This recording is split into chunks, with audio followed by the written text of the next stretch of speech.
पहाड़ के लिए अक्सर ये कहा जाता है कि पहाड़ का पानी और यहाँ की जवानी यहाँ के काम नहीं आते। इसे सुनकर दुख भी होता है।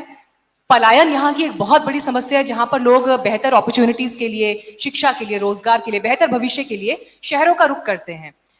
उस वजह से अच्छा, शहरों का रुख करते हैं तो फिर शायद कभी लौट कर नहीं आ पाते, ताकि यहाँ की जमीन के लिए, यहाँ के विषयों के लिए, यहाँ के विकास के लिए कंट्रीब्यूट कर पाए।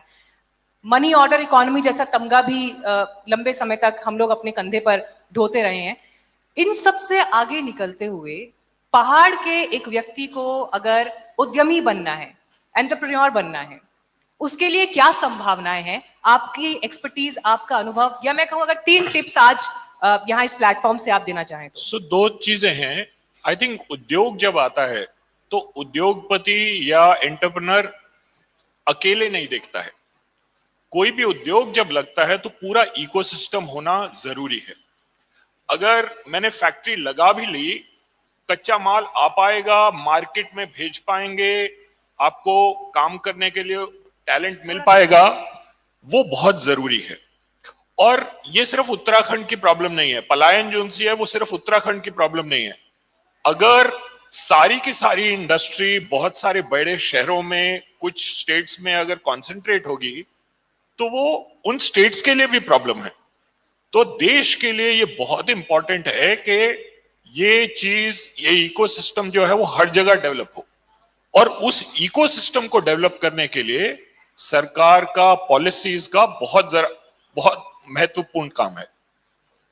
तो इसलिए हमें यह लगता है कि कुछ चीज के लिए फंडामेंटल, आधारभूत जो इंफ्रास्ट्रक्चर है, उसका जो रोल हम सोचते हैं वो एक्चुअली काफी सिंपल सोचते हैं। हम जब रोड की बात सोचते हैं तो हम ये सोचते हैं कि यार ट्रैफिक में हम कितनी देर फंसेंगे या लोग फंस रहे हैं, बट उसकी वजह से रोजगार अंदर आता है। उसकी वजह से, जैसा आपने बोला, लोगों को ये नहीं सोचना पड़ता कि यार मैं अपने परिवार के लिए एटीएम बनूंगा या पिता बनूंगा, राइट?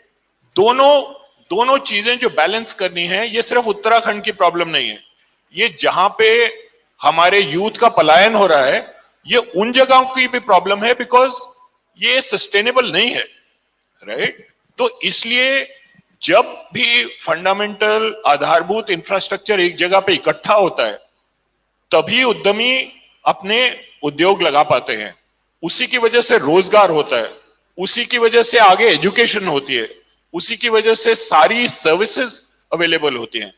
हमें थोड़े सेंसिटिवली काम करना है, ताकि सिर्फ एक चीज करेंगे तो शायद उतना अच्छा रिजल्ट ना मिले, पर हमें पूरे के पूरे इसको सिस्टम की तरह देखना पड़े। ये बहुत जरूरी है। और उस काम के लिए उद्योगपति, सरकार, जनता, आप जैसे मीडिया, इन सबका रोल बहुत कंस्ट्रक्टिव होना बहुत जरूरी है। मेरा मानना ऐसा है कि ये पलायन इतना बड़ा चिंता या सदमे का विषय नहीं है। पलायन पूरी दुनिया में जैसे पानी ऊंचे से नीचे की तरफ जाता है ग्रेविटी की वजह से, ऐसे ही हर जगह दुनिया में हायर पर कैपिटा इनकम की तरफ लोअर पर कैपिटा इनकम से पलायन होना, ये समझ लीजिए एक अनिवार्य चीज है। अब सवाल यह है कि मजबूरी की वजह से होता है या बेटर अपॉर्चुनिटी, वरना केरल से, वेस्ट बंगाल से, उड़ीसा से वगैरह वगैरह ये कॉरिडोर्स माइग्रेशन के बने हुए हैं, भारत से खुद बाहर की तरफ बने हुए हैं। तो उसको रोकने के लिए या वो मजबूरी से ना करें, इसके लिए 3 ही चीज जरूरी है। एक, एजुकेशन और स्किल, और अगर वो एजुकेटेड और स्किलफुल हो जाएगा और फिर यहाँ पर उसको रोजगार नहीं मिलेगा तो और भी ज्यादा गति से वो बाहर की तरफ जाएंगे। तो दूसरी चीज है डिस्पर्स्ड एंड मिनिएचराइज्ड इंडस्ट्री। अगर हल्द्वानी में या देहरादून में लगाइएगा लेकिन पिथौरागढ़ में नहीं होगी, तो पिथौरागढ़ वाला अपना घर छोड़ करके देहरादून में आके बैठेगा। तो there has to be distributed investment. और तीसरी जरूरी चीज ये है कि ईच वन, जैसे टीच वन कहते हैं, ऐसे ईच वन एम्प्लॉय 5, इस तरीके का यदि मंत्र हो जाए, जैसे आप पहले बता रही थी, localised industry, localised farm gate, agro processing, इस तरीके की चीजें जो आसान है, जिसमें सब्सिडी भी कारगर सिद्ध होती है, तो फिर लोग नहीं जाएंगे। लेकिन by itself I am not terribly compelled to say कि interstate migration is a great cause for concern. अगर यहाँ पर ब्रेन ड्रेन हो रहा है तो रिटेंशन के लिए opportunity is the only answer. अगर आप ये वीडियो YouTube पर देख रहे हैं तो हमारे चैनल को सब्सक्राइब करें और बेल आइकन को दबाना ना भूलें। अगर आप Facebook पर ये वीडियो देख रहे हैं तो हमारे पेज को लाइक करें।